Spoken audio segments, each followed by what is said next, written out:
Friends, நான் உங்களுக்கு மோட்டிவேஷ்னலாக பேசி உங்களை மோட்டிவேட் பண்ணி இதை சாப்பிடாதீங்க கெடுதல், அதை சாப்பிடாதீங்க, இந்த வேலை பண்ணாதீங்க, இந்த வேலை பண்ணுங்கள், இந்த 3 விஷயத்த பண்ணுங்கள் நல்லது, இதெல்லாம் சொல்ல வரல ஃப்ரெண்ட்ஸ்.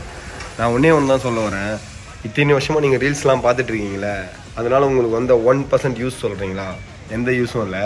பட் நீங்கள் பார்க்குற ஒரு ரீல்ஸுக்குமே அவங்களுக்கு தௌசண்ட்ஸில் லேக்ஸில் அவங்க சம்பாதிச்சிட்ருக்காங்க.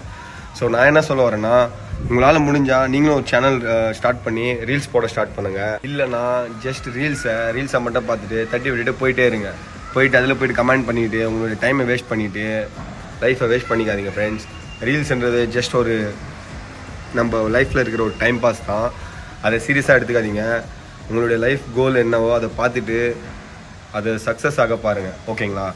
நானும் ரீல்ஸ் போட தான் வந்திருக்கேன். எனக்கும் இன்ஸ்டாகிராம் பண்ணுறது இஷ்டம். பட் இருந்தாலும் நான் யாரையுமே எப்போவுமே மோட்டிவேட் பண்ணலாம் நினைக்க மாட்டேன். ஜஸ்ட் என்டர்டைன்மெண்ட் பண்ண தான் நினைப்பேன். பபாய்.